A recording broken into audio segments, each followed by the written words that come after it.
Hey there, and welcome to another game review on Diamond Miner Studios. I just finished off a big Ratchet & Clank marathon, and it was a lot of fun talking about those games. The only downside is that it ended with the absolute travesty that was Secret Agent Clank. I don't want to think about that game ever again, but hey, at least the therapy sessions have been going well. Anyways, I need something to wash away the filth of that vile experience. I could get back to the mainline Mario marathon, but like I said, there's other things I'd like to do. Well, you saw the title when you clicked on this video, so I'd say enough beating around the bush. Licensed games. A term sure to strike fear into the minds of many a seasoned gamer, video game enjoyer such as myself. They have a poor reputation for a good reason. You know the age-old tale. Some movie or TV show either becomes a huge financial success or is expected to, so the studio executives decide to sell a bunch of merchandise to profit even more off the hype. They come across this neat medium known as video games and decide that it would be a great idea to have some studio make a game based on their property. In theory, doesn't sound like a bad idea. Video games by their very nature are interactive, making the appealing concept of being able to actively participate in a movie or an episode of the show a reality. You obviously wouldn't be able to actually live in the world of your favorite TV shows, movies, or whatever, so a game based on the property is the next best thing. More often than not, though, these games aren't exactly reputable for their quality. Low budgets, rushed development, developer inexperience, or whatever it may be. Tie-in games are usually buggy, broken, or otherwise obviously meant to cash in on whatever property they're based on, through pure name recognition. It's often a quite slimy move, too, since most of these games are targeted at unsuspecting children. Without knowing any better, these kids can beg their parents to spend their hard-earned money on some game based on their favorite media, only for it to be complete garbage or otherwise disappointing. It's just like how movies based on games usually end up. But at least with movies, the tickets are $10 or so. That's only a fraction of a typical video game price, which means it's a whole lot more painful when one of these things ends up sucking, and you know how that goes. That said, not every game based on a pre-existing property falls victim to this curse. Once in a blue moon, you actually do get that rare case where the developers cared enough to make a quality product. These games are more often than not considered hidden gems. Most people would still probably write them off, but those that do go in with an open mind come out pleasantly surprised. Sometimes great games can be hiding in plain sight, and titles like this absolutely fit that bill. One such case of this is Spongebob Squarepants Battle for Bikini Bottom, released in 2003 for the PS2, GameCube, and Xbox, which is widely regarded as the best SpongeBob game ever made, and an easy contender for the most beloved licensed game ever. SpongeBob as a show, I believe, needs no introduction. It's only, the most successful cartoon show in human history. It started all the way back in 1999 when marine biologist Steven Hillenburg, rest in peace by the way, wanted to make a simple comedy show about the sea creatures he loved to work with.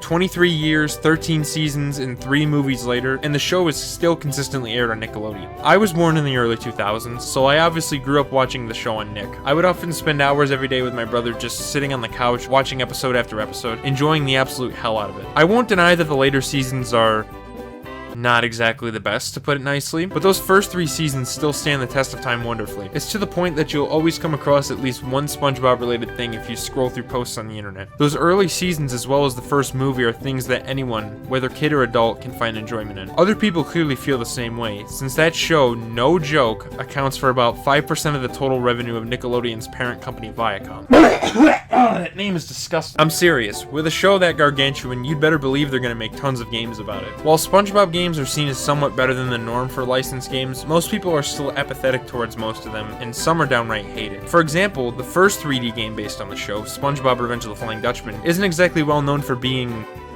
good at all. In fact, the most notable thing about this game is the game-breaking glitch the PS2 version had that would cause it to crash on loading screens, potentially corrupting your save data, might I add. But that's only the tip of the iceberg. The game itself is really ugly, the jokes are unfunny, the soundtrack has like 5 songs or something, the objectives are insanely shallow, there's barely any semblance of level design or structure or any point to anything in the game, really. The game is a joke and not a very funny one at that. Like most licensed games, SpongeBob-based video games are often seen as hit or miss. That all changed in 2003 though, when a little game called Battle for Bikini Bottom came out on all 3 major platforms of the era. Developed by Heavy Iron Studios, who previously developed the Scooby-Doo and Evil Dead game, this game is widely considered their magnum opus. It was praised for not only how well it managed to recapture the feel of the show, but just for being a good game in general. However, as the years went on, the game would unfortunately be left behind by a majority of people. Be it most of the kids who played it just growing up, or the show slowly targeting even younger audiences, Battle for Bikini Bottom was pretty much forgotten about. In the years that followed, the game would suffer the same fate as many other cartoon-based titles. People would take one cursory glance at it and instantly consider it shovelware just because it's associated with a cartoon that had previously been great, but is now going through one of the most notable cases of seasonal rot. Those who played the game didn't give it a fair chance, to say the least. However, this wouldn't continue forever, and in the 2010s, the game would develop a major cult following. To this day, Battle for Bikini Bottom is experiencing something of a revival. Those who grew up with the game are nostalgically reminiscing on their childhood memories with it, and many new players are trying it out to see what all the hype is about and enjoying it themselves. Alongside The Simpsons Hit and Run, this title is held up as an example of a licensed game done right. Hell, a couple of years ago it became one of the only licensed kids games I know of to receive the remake treatment with Battle for Bikini Bottom Rehydrated. As for me, I actually grew up with this game. Well, sort of. I feel like I've told this story way too much, but my dentist has a couple TVs, each with a PS2. They had several games that they switched between, including Pac-Man World 2, man, there's a game I have to talk about eventually, and some shitty Finding Nemo game. Of course, alongside these was Spongebob Battle for Bikini Bottom. When I was waiting for my appointment one day, I played the game for a bit, and even my dumb kid brain was able to recognize how well made it was. I never actually entered one of the main stages, because I was a moron. But even just fucking around in the Bikini Bottom hub was fun because of how good it felt to walk around. It's to the point that I remembered this game as that one SpongeBob game with the really good controls. It wouldn't be until 2020 when I would finally revisit the game. I found it on YouTube through an Easyscape video, which is when I connected the dots that this was the game I played before. That summer I bought the GameCube version and went on to achieve 100% completion. And by early the next year I had maxed out all 3 save files. You can probably infer my thoughts from that statement alone. I would even end up getting the 2 other versions and fully completing the game at least once using them. Something I only do for games I really like. Just like the Ratchet & Clank series, Battle for Bikini Bottom is a game I knew I wanted to talk about eventually when I started doing this whole game review thing. So sit back and most of all, enjoy. As soon as you start up this game, it's immediately apparent that the reputation it has for being accurate to the show is entirely deserved. As opposed to Dutchman with its title screen.jpg that looks straight out of Secret Agent Clank, BFBB has a recreation of the iconic deserted island from the show's intro, and even pans down to SpongeBob's house. You can clearly tell that one of Ivy Iron's goals was faithfulness to the source material. Unlike Dutchman, or hell even most of the other SpongeBob games, it also actually features the theme song of the show at the beginning of the game. I mean, I could be wrong, but as far as I know, this is the only SpongeBob game to open on this song as it should. Hilarious. Anyways, what's the plot of this game? Well, Battle for Bikini Bottom does the smart thing and frames itself as though it was an episode of the series. The game didn't have a movie plot to base itself on, so this is definitely the most intelligent thing they could have done. The game opens up with yet another one of Plankton's schemes to steal the Krabby Patty formula. He's built the Duplicatotron 3000, a large machine that he uses to create a robot army that will help in his plan. Unfortunately for Plankton, he accidentally set a switch on the machine such that the robots don't obey him, and as a result they end up running amok around Bikini Bottom. Meanwhile, we see SpongeBob and Patrick finishing up playing robots and racehorses, and they talk about their plans to do the same thing the next day. The writing here has that old school SpongeBob feel to it, which is only further enhanced by the fact they got the original voices for the characters. Patrick, aren't we going to say the magic wishing words? You already did! So, okay is the magic wishing word? It used to be Alakazama Alabala Wiesna Tikitana Fushbar Griddle Bits von Wiederschnauzer, but I kept forgetting it. Are you sure this'll work? Patrick then heads home for the night and SpongeBob goes to bed. That night, unbeknownst to anyone, Plankton's robots cause mayhem around the town. The next day, SpongeBob wakes up ready to play with Patrick again, but as he excitedly runs into his living room, he finds it completely trashed. The robots broke in while he was sleeping and wrecked it, even leaving a taunting message on the wall. They took over the chum bucket and locked Plankton outside of it, using the restaurant as a base of operations to take over the entirety of Bikini Bottom. The only way to break the chum bucket's lock is to use golden spatulas, so Plankton sends the main characters on a quest to collect as many of them as possible by tricking them into thinking he's simply helping Bikini Bottom, when in reality he's working to regain control of the robots. This story is really simple, but that doesn't bother me at all. It's a game based on a comedy show after all, so I don't expect some engrossing narrative masterpiece. It's more so a fun ride meant to entertain kids that adults can still appreciate after all, much like the show itself. The idea of a robot takeover is a fun one too, and Lord knows I love games where you fight against robotic enemies. In general, while not impressive or anything, I enjoy the story of this game for what it is. Personally, I appreciate this game's story more so for the writing than the actual plot itself. BFBB's story is more or less carried by the character writing and dialogue. That's basically SpongeBob in a nutshell, honestly, so this fits really well. Like I said, the writing really recaptures the feel and atmosphere of the early SpongeBob episodes. The only disappointing thing about it is the fact they couldn't get all the original voice cast. While I said they have the original voices, I was only 99% correct. Mermaid Man and most notably Mr. Krabs have different actors from the show. Ernest Borgnine's replacement doesn't really bother me all that much, but for Mr. Krabs, it's way more noticeable. He's easily one of my favorite characters from the original show, and a big reason for that was how well Clancy Brown can sound like a greedy pirate. He wasn't available for this game because he was too busy recording lines as Baron Praxis in Jak 2, another 2003 game, which is a mega bummer. Krabs easily has some of the funniest lines in the game, and it overall just hits different without the original actor. I wouldn't call the replacement bad on their own necessarily, he just doesn't sound like Mr. Krabs at all to me. But because you're gullible, I'm gonna help you out.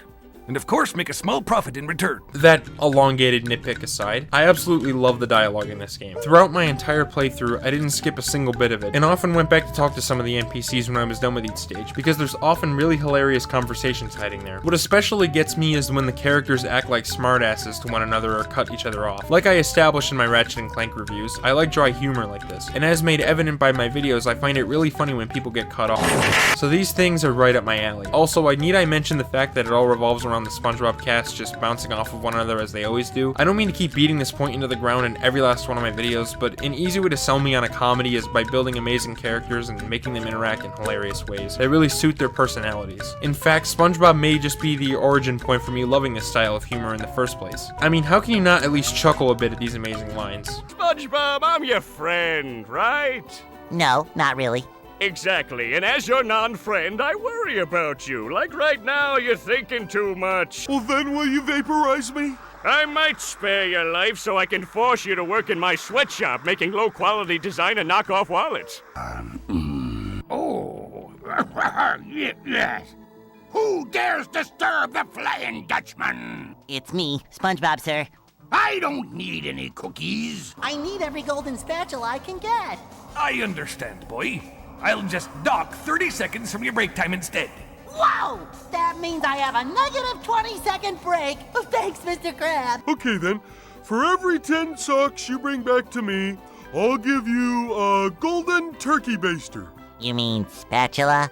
Bless you. What especially sells me on it is the delivery. I'm just so thankful they were able to get most of the original cast, because this dialogue just wouldn't be the same without them. My absolute favorite writing moment of the game is undeniably Patrick's dream. It takes place on the last main level, SpongeBob's dream. It's a matter of build-up and expectations. As you travel through this level's various sections, they get progressively more challenging. In between each character's dream is some tricky platforming, and within them, you start with the longest slide in the game in Sandy's dream, and then you make it to the fairly challenging platforming in Squidward's dream. By the time you reach Mr. Krabs' dream, all hell breaks loose, and you have to fight your way through the longest and hardest combat arena in the game. After all of this, young kids would probably be expecting the worst, and begin to shudder at the thought of what lies in wait in Patrick's dream. They enter it, and it's a menacing black void with Patrick standing in the middle. Oh god, what insane tricks does he have up his sleeve? You walk up to him, and it turns out... Very well, sir. Challenge accepted.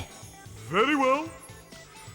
Your challenge is to find the golden spatula!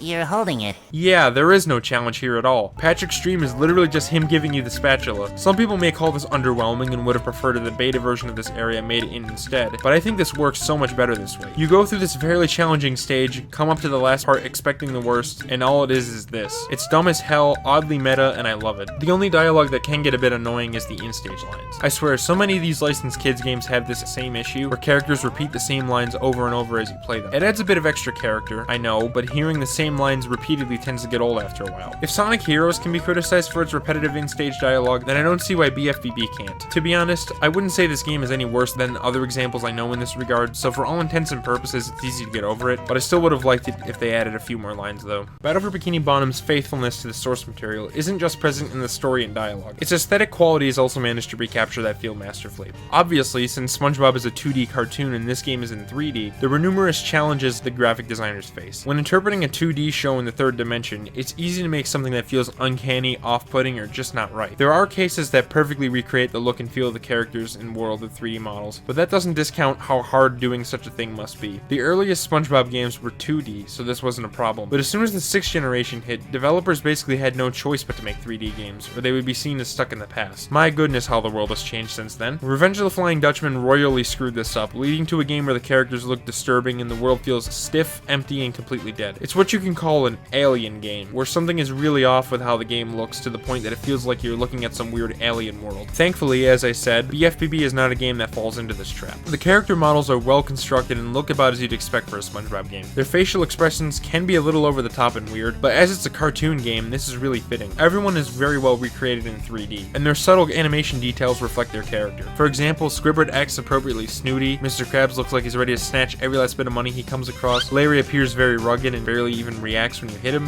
and so on. It's also funny how Mrs. Puff looks like a crack dealer or something with how she constantly shivers. Why do you want all that artwork? Don't ask questions you aren't prepared to handle the answer to. My only complaint in this regard concerns the in-stage dialogue boxes. As I said, the writing of these moments is really funny, but the characters have that same problem as The Simpsons Hit and Run, where they kinda just stand there and cycle through the same few animations over and over. This game did unfortunately have a rushed dev cycle and low budget, so I can't be too harsh, and for the most part it gets the job done, outside of the occasional moment like this. Severe jellyfish stings can be treated effectively by applying a thick layer of king jellyfish jelly to the affected areas. King jellyfish! Spongebob, that facial expression doesn't match. The graphics themselves are quite well done on their own. On a surface level, the environments are quite colorful, the lighting is well done, and the textures are of a decent quality. Those textures have a really neat hand-painted look to them, by the way. Very fitting for a game based on a cartoon. I also appreciate the background details, such as how you can see other areas of Bikini Bottom in the distance as well as the billboards, something I can't get enough of in these games, as you should know by now. And the water effect that shows up on some surfaces is really nice looking. Not to mention, all three versions of this game target a smooth 60 FPS, something that's always an upside when it comes to graphics. On the whole, this is a gorgeous game, especially for what it is. The original Xbox version is definitely the best in this regard, as its lighting is way better and the robots have this awesome shiny metal look to them. Its bloom effect can get slightly overbearing in certain instances, but that's really about it. The other two versions are a lot more dull looking in comparison, though not terrible. This is one of several reasons why I picked the Xbox version as my main review playthrough, and why it's the one that you'll be seeing footage of the most in this video. Unfortunately, all versions of this game have one major graphical flaw, and that's the resolution. Most games from this era, especially on the PS2, are rendered in a 480i resolution. For those who don't know, interlacing is when only half the lines are drawn in each frame, as opposed to progressive scan where every line is drawn in every frame, as is the standard these days, which results in a jittery image. I could understand the PS2 version doing this since that was the weakest of the three consoles, but I don't see why the GameCube, or at least just the Xbox version of the game, couldn't have done 480p. I mean, Pac-Man World 2 managed it and could be displayed in widescreen on the Xbox, and hell, even The Simpsons Hit and Run had progressive scan on all three consoles, so it's really strange to me. I know that soft modding the Xbox will allow you to force the game to 480p, but I'd rather do this video now than wait for the things I'd need for that to ship, so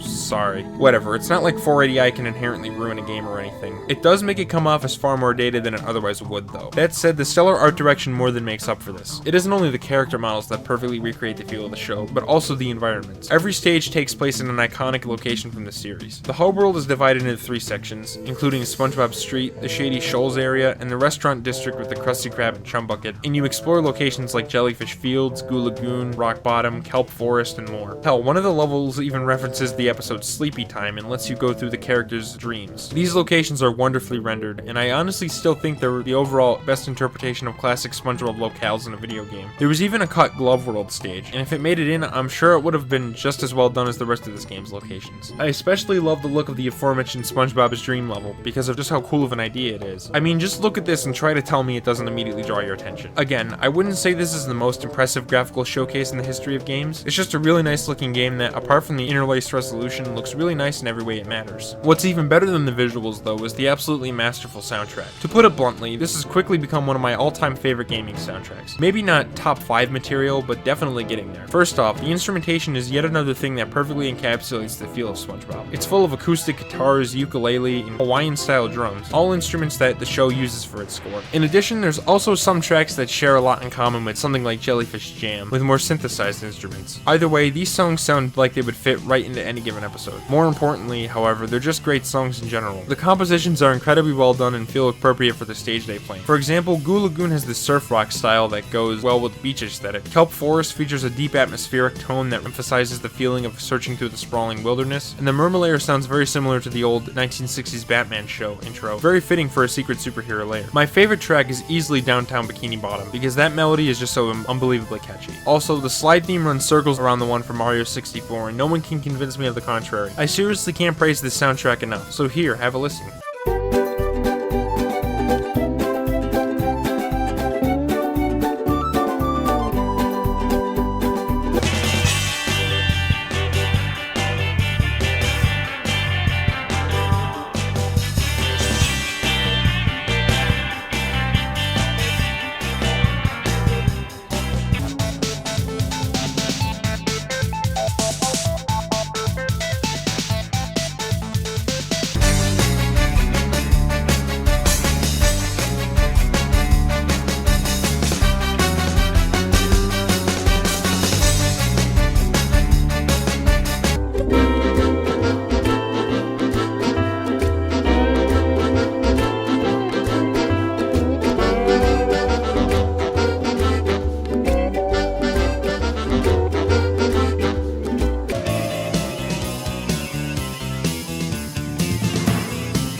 As always, I don't really have anything else to add to this conversation. Battle for Bikini Bottom has incredibly appealing graphics and music that I'd argue still hold up to the modern day. It's all around a great looking and sounding game, and the fact it's so reflective of the source material alongside that is nothing short of admirable. Of course, this video game does have gameplay, so I should probably mention that at some point. Spongebob Battle for Bikini Bottom is a collect-a-thon platformer, a subgenre that was incredibly popular when the game was released. I think that was a great decision, since the idea of being able to explore the various locales of Bikini Bottom as your favorite characters from the show is quite appealing in itself. If you don't know what a collect-a-thon is, it's exactly what it sounds like. When you hear the term, you should be thinking of games like Super Mario 64 or Banjo-Kazooie. Basically, rather than running through a linear obstacle course where the goal is simply to reach the end of the stage, the platforming and other mechanics are framed around more open stages where you can freely explore and collect things. To progress and unlock new areas, you have to gather the appropriate amount of certain collectible, which will then allow you to gather more objects to open even more areas, rinse and repeat until you reach the end. This genre has more or less fallen out of style over the last 20 years, which is a true shame because I love it. I talked about this at length in many of my videos involving 3D platformers, which is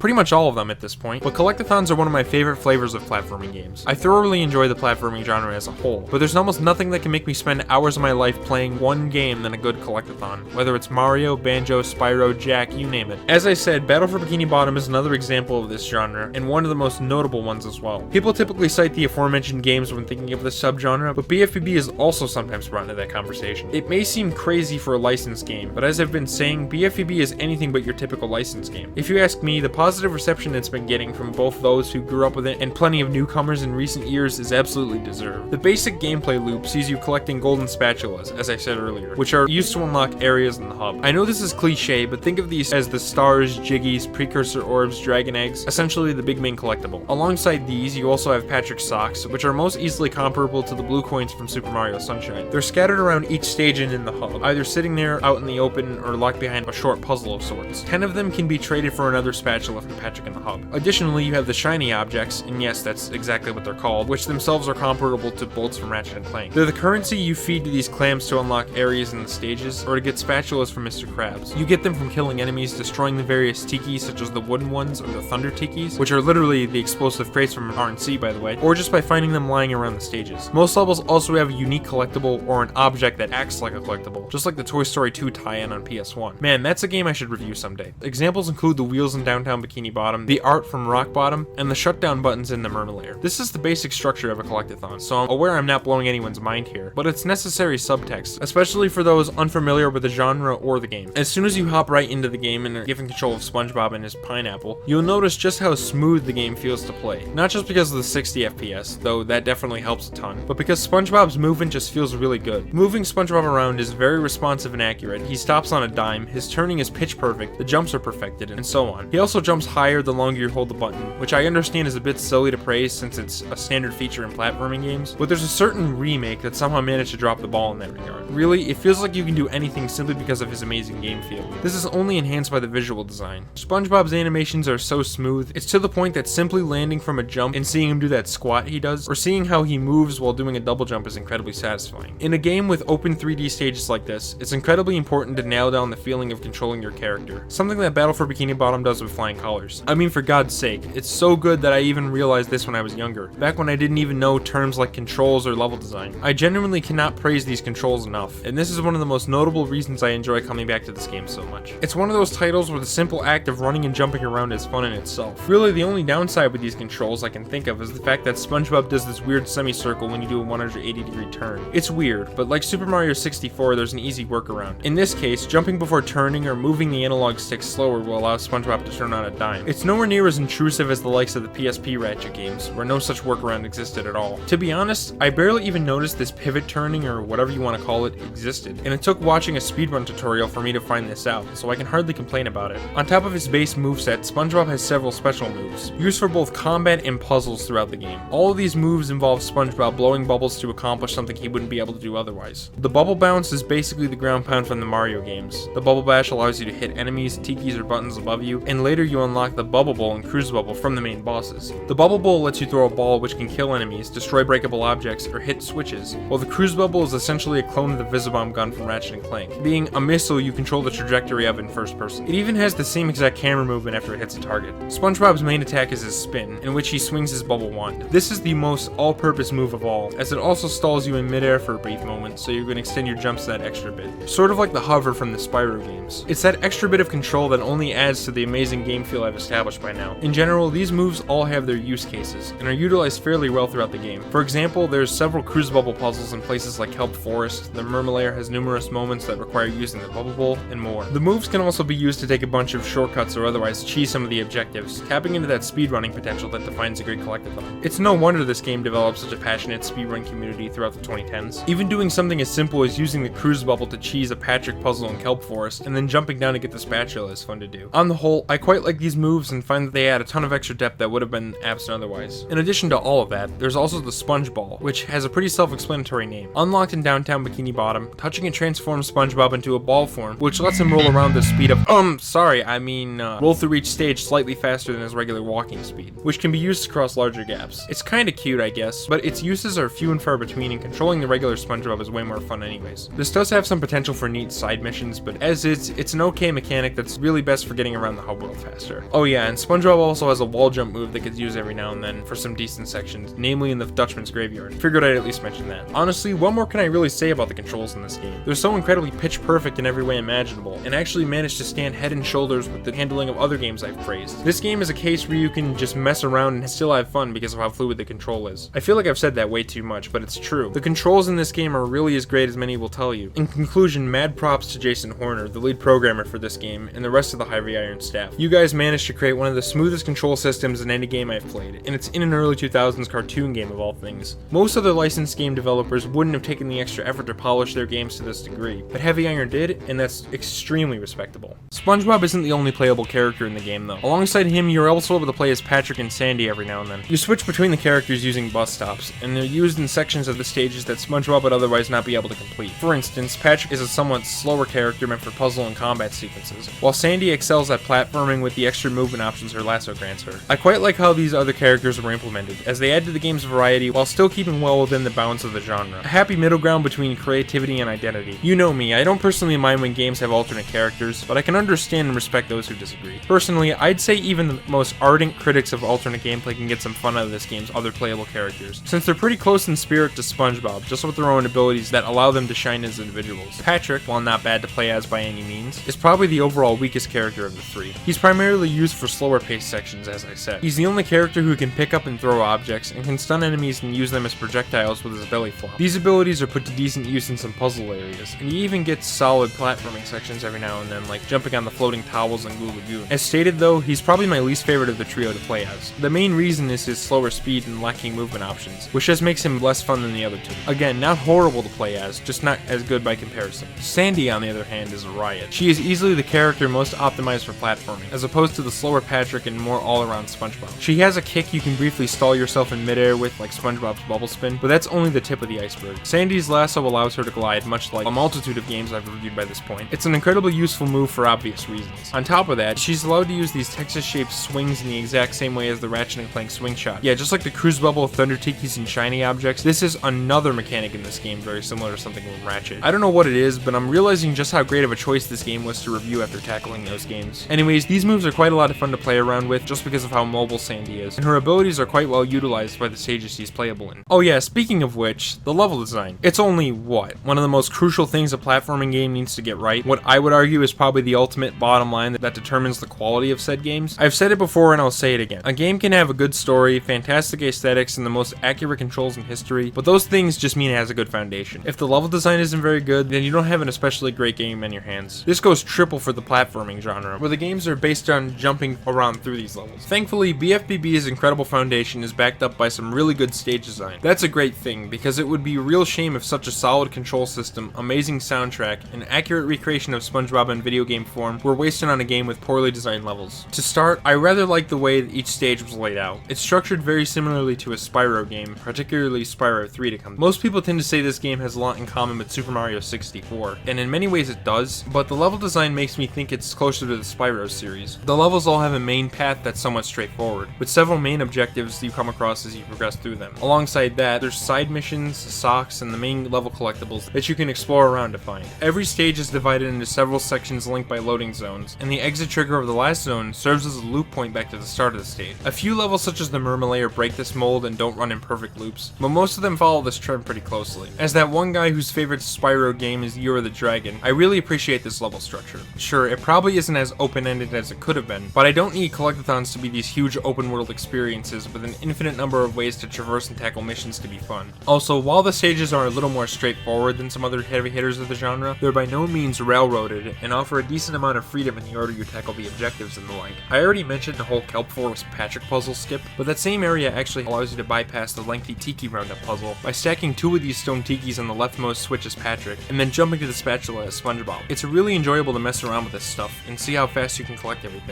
Like I said, there's a reason this game has such a passionate speedrun community. In general, the actual objectives themselves are pretty damn fun. Most spatulas are obtained simply by completing platforming challenges, which I find are the highlights of the game. Whether it's jumping across the rooftops in downtown, climbing the sandcastle in Goo Lagoon, sliding down the massive sand mountain slides, or hopping between music notes and instruments in the scribbled section of SpongeBob's Dream, this game is full of extremely enjoyable platforming sequences that put your skills with these incredibly fluid controls to the test. I find that this game is at its absolute best when you're doing things such as this, jamming out to the bangers playing in the background and appreciating the little details and references to the show they've placed all around the game. Yeah, by the way, there's so many Easter eggs that reference the show as well, such as the bus showing up as when you approach the vending machine in Rock Bottom, or the invisible boatmobile. Do I even really need to keep saying that Heavy Iron really gave it the role to represent the source material? It seems pretty self-evident to me by now. Additionally, the game has its fair share of minigames, but thankfully they don't get too carried away with it. I find that some Collect-a-thons suffer from obnoxious minigames that break the pace. You know, things like Mr. Vile from Banjo-Kazooie, Crystal Popcorn, The Alchemist, and Lava Lizards from Spyro 2, and more. These things are thankfully pretty understated more often than not, but it is something I'm always wary of when diving into a Collect-a-thon. BFBB typically goes the safer route and uses the minigames as extensions of the core stages. My favorite is definitely the time trials, which take place on the slides. The slide stages are already pretty fun, and adding a timer to them is a perfectly logical way to create an extra, more challenging objective. You'll often have to take shortcuts to clear the slides quickly enough, particularly on Larry's slide in Sand Mountain. Also, special mention to the Kelp Forest Vine slide, easily the trickiest one in the entire game. It actually manages to challenge me even to this day on repeat playthroughs. That's something I appreciate about this game. While it isn't overly difficult, it isn't afraid to offer a decently challenging bit of gameplay every now and then. Alongside these, there's also the combat arenas. I'm not usually a huge fan of these things in other games, but here they're more so contextual and brief, rather than huge extended sequences. These often give the feeling of fighting the robots to regain control of the city, which is only exemplified by the catchy musical track that plays during these sections. I especially like the ones at the bottom of the slides in Sand Mountain, the place I feel this atmosphere is at its best for whatever reason. It's just so cool to go through these absolutely gargantuan slides, and then fight against the robots at the bottom for control of the area. Speaking of which, can I digress for a second to mention just how impressive the scales of these areas is? You wouldn't expect a SpongeBob game from 2003 of all things to have these huge locales that push the hardware, but it does and I love that. You have places like Jellyfish Fields, the Graveyard, Sandy's Dream, and more. It isn't like Ratchet & Clank level impressive, but still rather impressive for what it is. Regardless, the only combat arena I really don't care for is Mr. Krabs' Dream, which is just kind of obnoxious because of all the enemies they spam onto you. I think the combat in this game is decent, though the knockback on enemy attacks is absurdly high and really should have been toned down at least a little bit. I swear, you can get launched off a cliff from something that probably shouldn't have been able to do that. The enemies also seem deliberately placed so they can do this occasionally, especially when the chuck is involved. I wouldn't say it destroys the game or anything, it's just a momentary annoyance.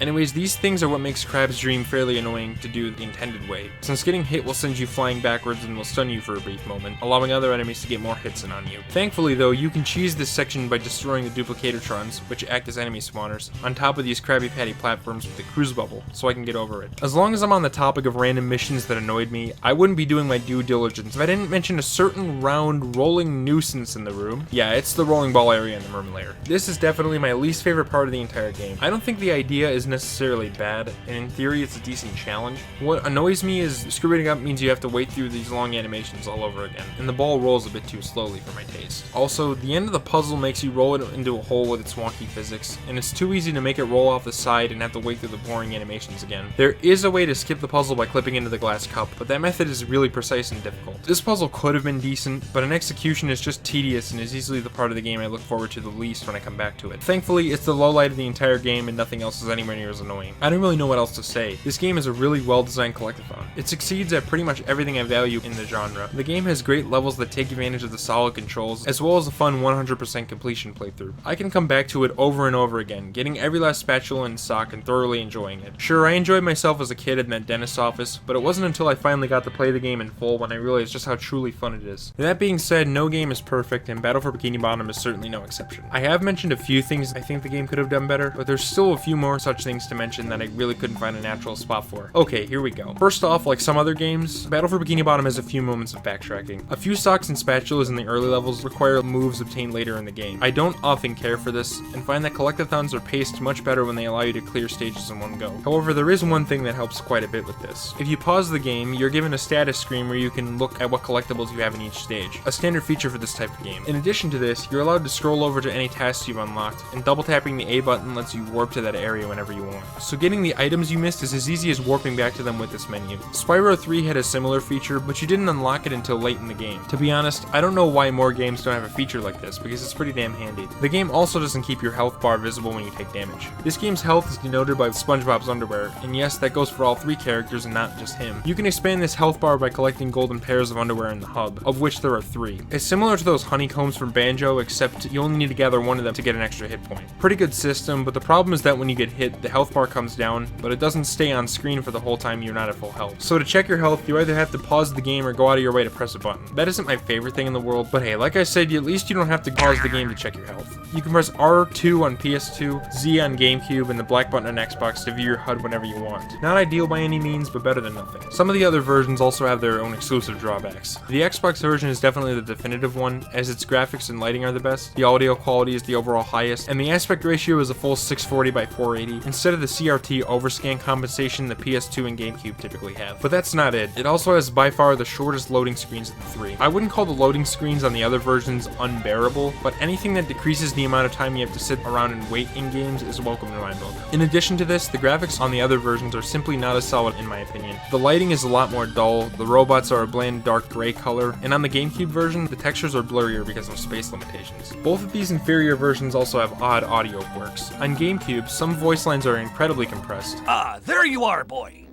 Someone's broken the sea needle. That's horrible. The sea needle is the cradle of Crochet Corner. Yes? Yes, it is. Ah, there you are, boy.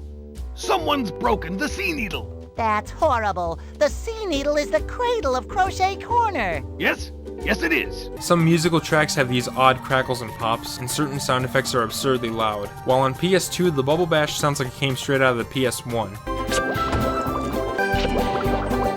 Not to mention the Xbox version has a much more consistent frame rate. That said, the other 2 versions are still fun to play. They are the same game after all, and any quirks the other versions have is pretty much just presentation related quibbles. I would recommend going for the Xbox version if you haven't played this game before, but you can't go wrong with any of the 3. Whichever one you play, it's still Battle for Bikini Bottom through and through. In fact, the most accessible way to play it is probably the GameCube version through the Dolphin emulator, which is easily the version I would recommend for those who would have hardware to play it on, unless you feel like waiting for XMU to be finished, I guess. If you do have consoles, the game is backwards compatible with the Wii, Xbox 360, and PS3 as well. So if you have either an original Xbox or a 360, I'd recommend picking that version up. Though like I said, I wouldn't fault you if you go for either of the other versions for whatever reason. What I would absolutely advise against is the GBA and PC versions. Put simply, not only are they completely different games, they're not even good. The PC version is a shitty minigame collection with cutscenes that literally use Microsoft text-to-speech voices for the robots. I would know, because I use those voices with Speakonia pretty frequently. Get lost. Dipsqueak. Get lost.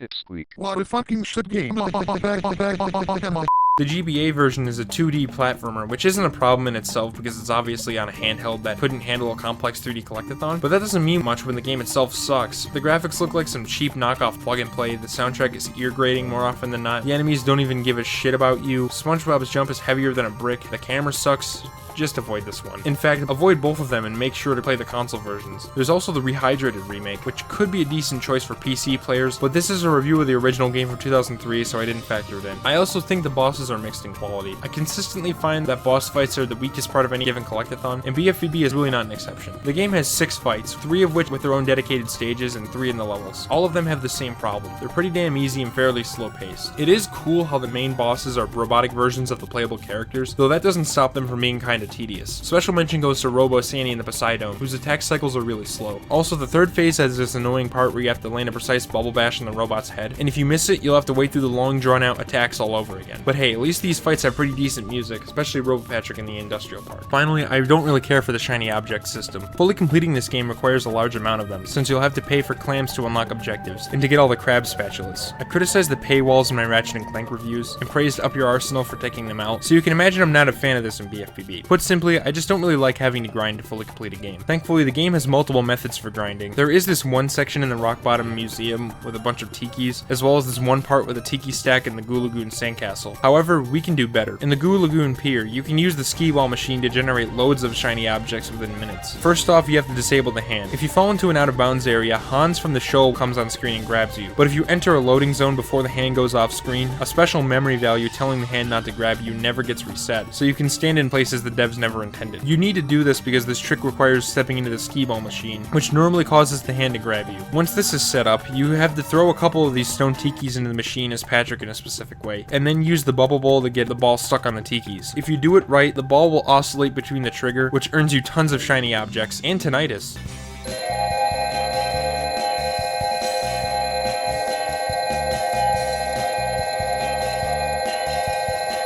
This is a trick used in speedruns, but it comes in handy in casual play as well. That said, if the paywalls weren't there, I wouldn't have to abuse speedrun glitches to reduce the tedium. But hey, at least you can do this, because it's preferable to 20 minutes of jumping across a sandcastle over and over again. You know what? That actually reminds me. I brought up the speedrun of this game multiple times in this video, and it may be puzzling, but it's impossible for me to completely divorce it from this game. It's for one simple reason. This game has undeniably one of the most dedicated speedrun communities I have ever seen, and their work on pushing the game to its limits is now so intertwined with the game itself that I just have to bring it up. This video would be incomplete without so much as a mention. As I said in the intro, this game was swiftly forgotten about when the days of the 7th generation came along. But by the early 2010s, a small community of dedicated players came together on Speed Demos Archive and Taz videos, two speedrun-centric websites for those unfamiliar. They were the ones who found the hand disable glitch in the early days, and from then on, things have only gotten crazier. This community would develop for many years to come, and with it, an incredibly dedicated cult following formed around the game. What many people assumed was just some unremarkable kids game was anything but. This story was covered in immense detail in these any percent speedrun history videos by the game's longtime world record holder Shift, which I would absolutely recommend watching for those because it's such an uplifting story. Against all odds, Battle for Bikini Bottom was not forgotten, and its players worked to ensure that it wouldn't be, something that I have nothing but respect for. Yeah, I won't hide it. I love Battle for Bikini Bottom speedruns, and I think it's by far one of the most underappreciated speed games in history. While it's far more respected nowadays than it ever was, I still think it deserves way more recognition. In fact, I'm a regular lurker in Shift streams, and I've witnessed numerous amazing moments in world records. The one I'll never forget is when he became the first person to complete the game in under 44 minutes, only mere hours after doing a showcase run at Games Done Quick, which happened earlier this year. I was there for that whole thing, and I'm so glad I was because it was an amazing moment. There I am, Gary, there I am! I really can't say enough good things about this speedrun. It has so much cool tech to observe that it's insane. Easily one of the sickest things in all of speedrunning, whether any percent or 100% or what have you. The most notable, iconic trick from the game is cruise boosting, an exploit where you can gain even more speed. It's one of the key aspects that makes this game so enjoyable to watch. You have to use the bubble bowl and cruise bubble on the same frame to essentially trick the game into thinking you're still in the bubble bowl animation even though you aren't. Since the move applies a constant forward momentum to Spongebob, you basically add it onto your existing walking speed. This can be done to capture the speed from walking or even falling off a ledge, which allows you to walk even faster. This trick is frame perfect, and since the game runs at 60 FPS, you only have 1/60th of a second to do the inputs for the trick and take full advantage of it. And that's only the tip of the iceberg. Cruise boost movement itself is insanely hard because of Spongebob's inhibited turning from the bubble bowl animation. And on top of that, the world record run's current route has numerous other frame perfect tricks that can destroy your pace if you miss them. It blows my mind that anyone is even able to do this stuff consistently and as quickly as they can. Other speedruns are incredibly impressive too, but this is just on another level. It's why I will never agree with those who write this game off just because it's SpongeBob. Fuck that. That has no bearing on how utterly amazing the runs of this game are. They're a work of art, and I sincerely recommend checking them out. And it's not just one person who's responsible. It is a result of the effort of the entire community, one that I admire the passion of. Hell, it's to the point that they actually managed to get in contact with the developers. You never see that with these old licensed games. Most were probably contracted on the cheap, leading the developers to not care in the slightest. Usually, I'd imagine they're completely alienated from their work, considering it nothing but a mere paycheck, but the developers at Heavy Iron are anything but. When the game got into HDQ for the first time in 2017, lead programmer Jason Horner actually reached out to the community and confirmed a lot of the things about the game's development, and also displayed the pure passion he had for the project. Some community members were even able to contact a composer for the game to inquire about a stereo version of the game's soundtrack, because yes, like Ratchet & Clank 1, the in-game version is down mixed to mono. Lo and behold, backup CDs that contain just what they were looking for, the uncompressed stereo tracks, and he just goes ahead and gives them to the community like that. In fact, I've been using the same stereo soundtracks in the background of this review. It's things like this that I love. When a game's community has this level of dedication and love for their game, it's so unlikely that a seemingly unsuspecting licensed game gets a passionate community such as this. But just because of how truly great BFBB is as a game, it was able to defy the odds and come out on top. It's inspiring stuff. Jesus man, I've been talking about this game for how long? This video is really ballooning in length, but I can't help myself. There's just so much to talk about with it, more than I could have ever expected when I first devised the idea for this video about a year ago, so I should probably wrap this up. As soon as you reach the third hub area in the game, you unlock the Chum Bucket, which has a 75 spatula requirement to open its door. It's sort of like the 70-star requirement for Super Mario 64, but you actually have to collect the necessary amount of spatulas, because entering the door is triggered by a text box. While I always go for all the spatulas when I replay this game anyway, so I have way more than the minimum requirement. Once you get into the Chum Bucket, the main characters discover that Plankton was the one behind all this. Who would have guessed? Anyways, he tries to get the robots to obey him by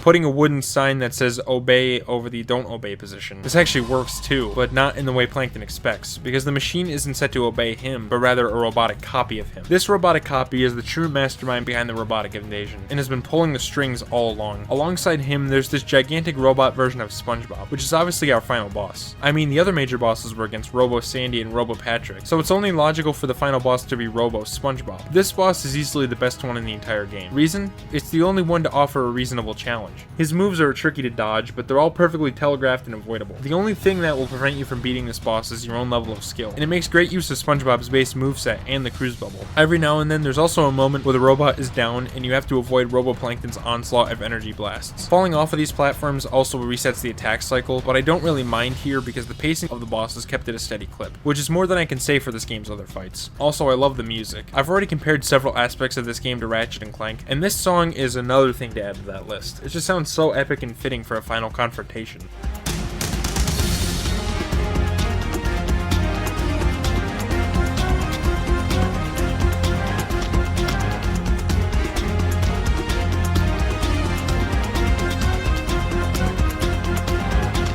Anyways, after finishing off this first phase, the robot isn't defeated and instead grows even larger. There was actually supposed to be another phase here where you'd fight the boss with its large inflatable arms, but that got cut from the game, so the boss only has 2 phases. SpongeBob goes inside the robot's head and directly attacks its brain. This section is definitely the most challenging boss phase in the entire game, and it sees you fighting through waves of enemies and destroying fuses. Eventually you get to the brain itself, and have to use the cruise bubble to destroy the 3 main fuses to shut down the robot. I used to dislike this phase because of its harsh checkpoint. The enemies here can easily knock you off into the pit below if you aren't careful, and dying means starting the entire segment from the beginning. Having gotten better at avoiding their attacks though, I can clear this in one try, and I consider it an exciting, intense final boss. A solid capstone to this awesome game. After finishing the robot off, it falls over and the main characters celebrate their victory. As it turns out, Roboplankton survived, but the Duplicatotron spits out several copies of him, and they all get into an argument. Shut up, you stupid robot! Who are you calling stupid? I went to community college, you oversized coffee grinder! Oh yeah? I'll show you! Patrick then squashes Plankton, and the characters realize there's still a mess to clean up in Bikini Bottom in the aftermath. SpongeBob declares that they won't rest until the town is safe, smiles at the camera, and the game comes to a close. You get a cutscene of the SpongeBob cast singing the show's main theme song if you collected all 100 golden spatulas, and can then mess around in the SpongeBall arena as the downtown Bikini Bottom music plays. Based credits theme choice. Sure, this isn't the most impressive ending in the world, but it wraps up the game nicely. After the credits, you can also go and look at the police station, which gives each robot enemy a silly description, and can view concept art in the theater if you pay the low price of 40,000 shiny objects. I hope I made how useful skee-ball abuse, or SBA, that skee-ball machine trick from earlier truly is. And that's it for Battle from Bikini Bottom. Let's wrap this fucker up. My lord, I didn't expect this video to turn out this long when I first thought of doing it last summer. Really, I feel like I've exhausted everything I wanted to say about this game. What more can I say that I really haven't already? This game has great presentation and dialogue, so many references to the source material, really nice looking graphics, amazing music, incredibly responsive controls and physics, fun alternate characters, great level design, a really fun full completion experience, experience. All around, it's just a great game. In addition, the game has one of the most passionate communities for any I've ever seen, and the speedrun is just amazing. Battle for Bikini Bottom isn't my favorite game ever, but it's certainly a game I love and gets my vote for the best licensed game ever made. Not much else really comes anywhere close, save for a few other popular examples of licensed games that are actually good. It's just so fun to play, has tons of replay value, and is extremely faithful to the source property. I'd recommend this game to anyone who enjoys fun replayable platformers or collect-a-thons. And if you're a fan of classic Spongebob, it's a must-play. Like I said, whichever console you have access to that you can play it, which includes PS2, GameCube, Xbox, PS3, Wii, or Xbox 360, I'd absolutely implore you to play it. But of course, if you have the choice, I'd say pick up the Xbox version. And there you have it, my review of SpongeBob Battle for Bikini Bottom. What a ride that was. I expected to be able to do this in 20 to 30 minutes. In fact, I did this as a sort of break from the Ratchet and Clank-a-thon I just completed recently. But it ended up being about as long as usual. And nevertheless, that's all I have to say about this game. I don't know exactly what I'll be doing next, but I hope you stick around for whatever it is regardless. I've been Diamond Miner Studios, and I'll see you in the next video. Have a good one.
Hey, will you sign a petition to overturn Mayor West's ban on gay marriage? Don't ask questions you aren't prepared to handle the answer to.